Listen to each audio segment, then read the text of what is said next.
एल्कट्राज एक ऐसा नाम जिसे सुनते ही इंसान के मन में डर बैठ जाता है। अमेरिका के सैन फ्रांसिस्को बे के बीचों बीच बना एक पत्थर का टापू, जहां चारों तरफ बर्फ जैसी ठंडी पानी की लहरें दिन रात चट्टानों से टकराती रहती थीं, और उन लहरों की आवाज़ हर कैदी को हर पल यह एहसास दिलाती थी कि अगर उसने कभी भागने की सोची भी, तो समंदर ही उसकी आखिरी मंजिल होगा। यही वजह थी कि एल्कट्राज को दुनिया की सबसे सुरक्षित और बेरहम जेल कहा जाता था। ये जेल सिर्फ शरीर को कैद करने के लिए नहीं, बल्कि इंसान की सोच, उसकी उम्मीद और उसके सपनों को धीरे धीरे खत्म करने के लिए बनाई गई थी। यहाँ कैदियों को छोटी छोटी कोठरियों में बंद रखा जाता था। ज्यादातर समय सन्नाटा रहता था।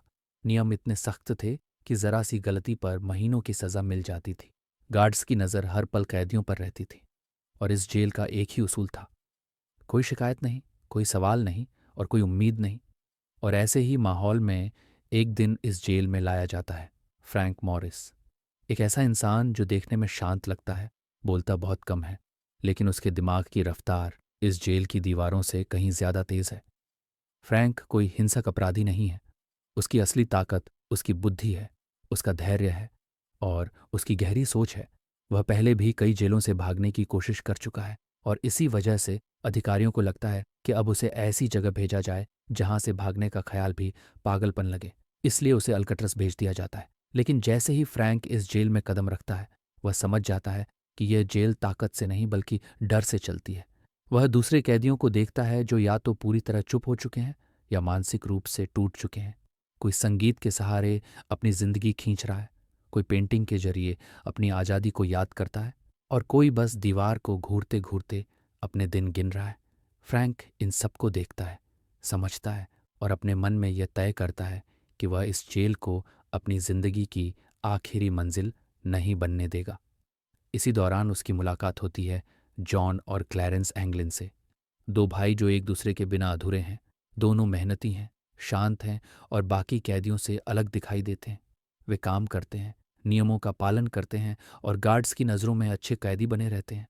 फ्रैंक धीरे धीरे उनके स्वभाव को समझता है, उनका भरोसा जीतता है, और उसे एहसास होता है कि अगर कभी यहाँ से निकलने का मौका मिला तो यही लोग उसके साथ खड़े होंगे। समय बीतता है, और एक दिन फ्रैंक अपनी कोठरी में वॉश बेसिन के पीछे की दीवार को ध्यान से देखता है, जहाँ सीलन की वजह से दीवार जगह जगह से झड़ चुकी होती है। वहीं उसे पहली बार यह एहसास होता है कि यह जेल बाहर से जितनी मजबूत दिखती है, अंदर से उतनी ही कमज़ोर है। वह बिना किसी जल्दबाजी के, बिना किसी शोर के, सिर्फ धैर्य के साथ एक चम्मच से दीवार को रेदना शुरू करता है, रोज बस थोड़ा सा, इतना कि गार्ड्स को शक न हो, और कार्डबोर्ड से उस जगह को ढक देता है।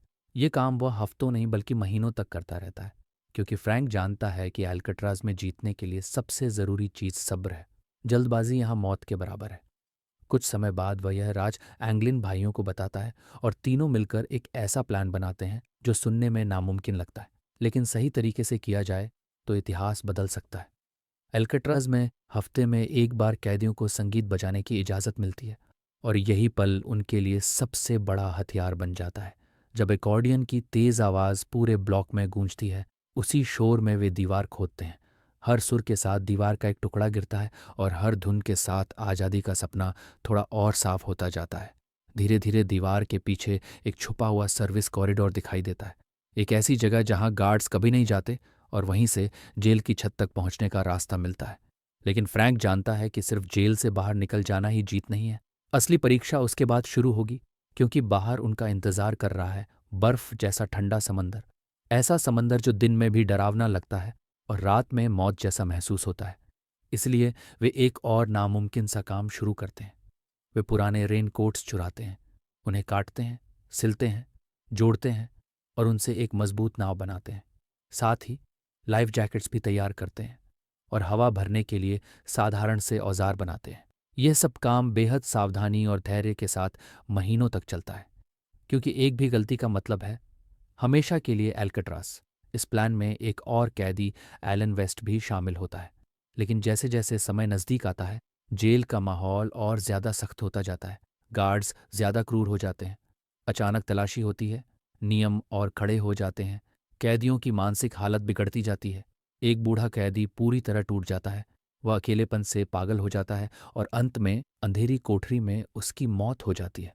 और यही घटना फ्रैंक और एंगलिन भाइयों को यह यकीन दिला देती है कि अगर वे यहाँ रुके तो उनका अंत भी यही होगा। इसलिए वे आखिरी तैयारी करते हैं।